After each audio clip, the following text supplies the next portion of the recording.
ഇന്ന് തന്നെ ഡൗൺലോഡ് ചെയ്യൂ. കാണൂ നിങ്ങളുടെ ഫേവറേറ്റ് ഷോസ്. എല്ലായിടത്തെയും പോലെ വർമ്മ സാറിന്റെ ഫാമിലി ലൈഫിലും ഇവര് തന്നെയാ വില്ലെത്തി. അതിലെ നോ ഡൗട്ട്. അതൊക്കെ വ്യക്തമായിട്ട് അറിയണമെങ്കിൽ അമ്മയെ കണ്ടെത്തിയാലല്ലേ പറ്റൂ. മാഡത്തിന്റെ അമ്മയെ എത്രയും പെട്ടെന്ന് നമുക്ക് കണ്ടുപിടിക്കണം. ഞാൻ ചില കർക്കശ നിയമങ്ങളൊക്കെ നടപ്പാക്കി.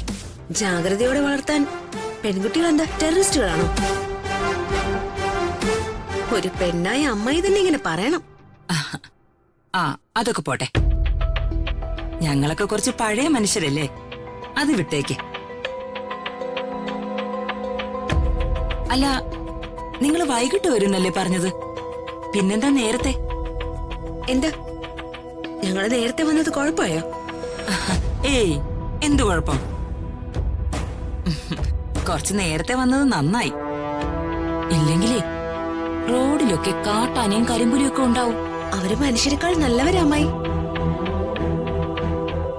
അന്യോന്യം പിടിച്ച് തിന്നുമെങ്കിലും അത് വിശന്നിട്ടല്ലേ. ഞങ്ങള് സൂര്യമംഗലത്ത് നിന്ന് നേരത്തെ തിരിച്ചുവെന്ന് മാഡം എങ്ങനെ അറിഞ്ഞു? ഇല്ല. അല്ല, നീ എന്താ അങ്ങനെ ചോദിച്ചേ? അല്ല, മാഡവും ദീപക്കും ഒക്കെ വെയിറ്റ് ചെയ്യുന്നത് പോലെ തോന്നി, അതാ ചോദിച്ചേ. ഏയ്, ഞങ്ങള് നിങ്ങളെ കാത്തു തന്നൊന്നും അല്ല, കയറി വന്നപ്പോ അങ്ങ് ചോദിച്ചേ ഉള്ളൂ.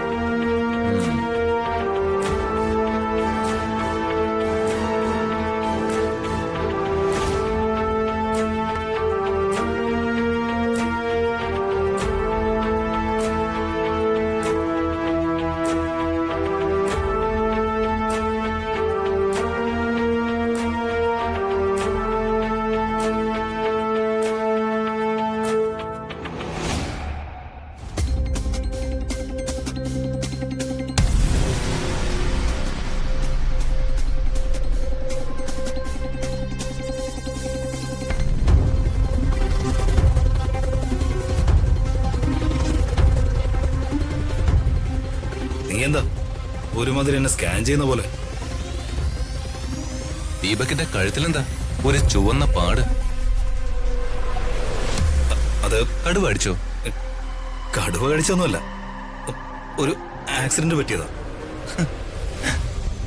ആക്സിഡന്റ്? പെടലിക്കോ? അതെന്താ ആക്സിഡന്റ്? ഇതാരോ നല്ലോണം കൈകാര്യം ചെയ്തതുപോലെ തോന്നുന്നുണ്ടല്ലോ.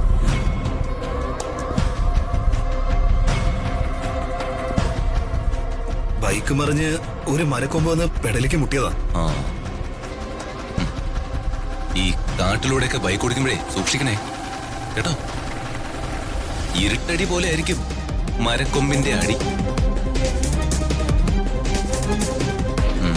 മേഡം, ഞാൻ വർമ്മ സാറിന്റെ ഓഫീസിലേക്ക് പോവാ. ഇടയ്ക്ക് ഞാൻ വിളിക്കാം. ശരി രാജു. ഋതിക നിന്നേ. തറവാട്ടിലെ താമസമൊക്കെ സുഖമായിരുന്നില്ലേ? സുഖായിരുന്നു. എന്താ സംശയം?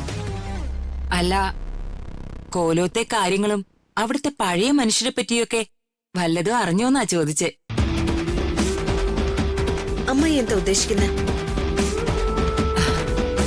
മോളുടെ അമ്മയെ പറ്റി എന്തെങ്കിലും അറിഞ്ഞോന്നാ ചോദിച്ചേ.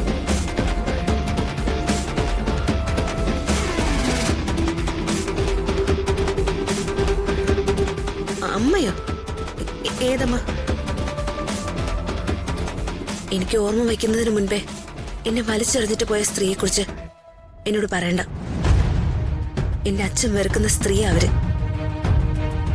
അവരെ അച്ഛന് വേണ്ടാത്തതുപോലെ എനിക്ക് വേണ്ട.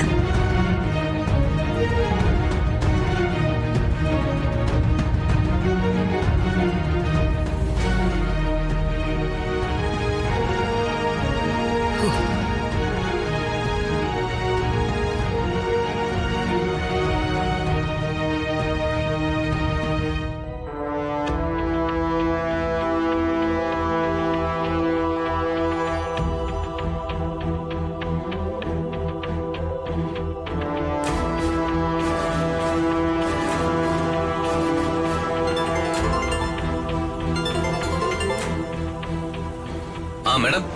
രാജു, ഓഫീസിൽ എത്തിയില്ലല്ലോ? ഇല്ല, പറഞ്ഞു. നമ്മൾ സംശയിച്ചതുപോലെ അമ്മായി എന്റെ അമ്മയെക്കുറിച്ച് ചോദിച്ചു. ചോദിച്ചല്ലേ? എന്താ ചോദിച്ചേ? തറവാട്ടിൽ ചെന്നപ്പോ അവിടെയുള്ള ആരെങ്കിലും അമ്മയെക്കുറിച്ച് എന്തെങ്കിലും പറഞ്ഞോന്ന്. അത് ശരി. ആ വിവരം അറിയാനും മാത്രം ഇവർക്കെന്താ ഇത്ര ആങ്സൈറ്റി? അതാ ഞാനും ആലോചിക്കുന്നത്. അവരിത്രയ്ക്കും കാര്യമായിട്ട് ഇത് അന്വേഷിക്കുന്നുണ്ടെങ്കിൽ അവർക്ക് ഇതിലെന്തോ ഒരു പ്രധാനപ്പെട്ട റോളുണ്ട്. എന്ത് റോള്?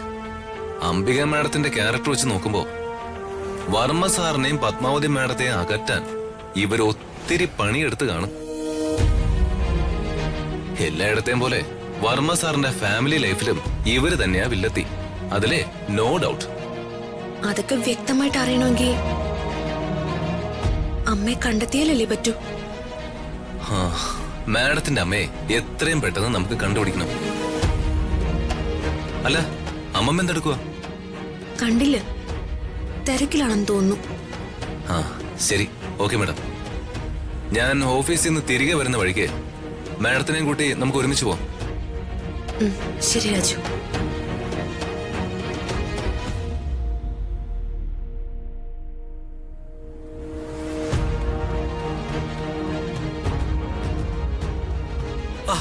അമ്മേ,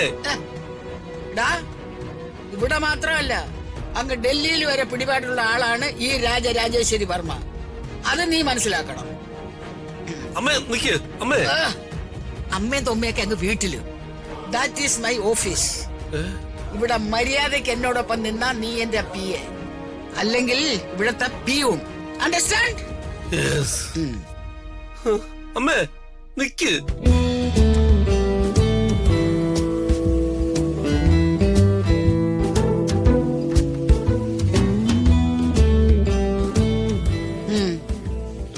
യു പ്രൊസീഡ്. ഇതൊന്നും കോടതിയാ? എടാ, ഇതവിടെ വയ്ക്കാൻ.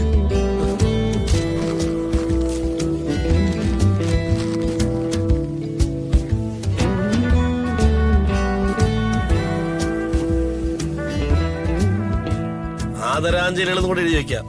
എന്താടാ പറഞ്ഞേ? അല്ല, ഈ രാജരാജേശ്വരി വർമ്മ ഈ ഓഫീസിന്റെ ഐശ്വര്യം എഴുതി വെക്കാന്നാ ഞാൻ പറഞ്ഞത്. മര്യാദയ്ക്ക് നിന്നോളണം.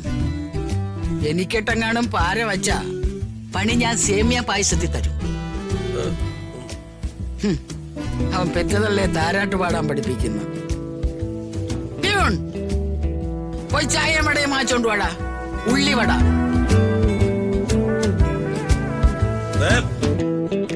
ഞാനൊരു കാര്യം പറഞ്ഞേക്കാം. ഇങ്ങനെ ഒരു തട്ടിപ്പ് പരിപാടി കിട്ടിയത് എനിക്ക്. അത് വളരെ കഷ്ടപ്പെട്ട് വർക്കൗട്ട് ആക്കിയത് ഞാൻ. വിത്ത് വിതച്ച് കതിരി വിളഞ്ഞപ്പോ അത് കൊയ്യാൻ കയറി വന്നാലുണ്ടല്ലോ. കൊയ്യുവാടാ, ഞാൻ തന്നെ കൊയ്യും. നീ കൂടുതൽ വിളഞ്ഞാൽ നീ നടത്തിക്കൊണ്ടിരിക്കുന്ന മുഴുവൻ കള്ളത്തരങ്ങളും ഞാൻ രാജുവിനോടും വർമ്മ സാറിനോടും പറയും.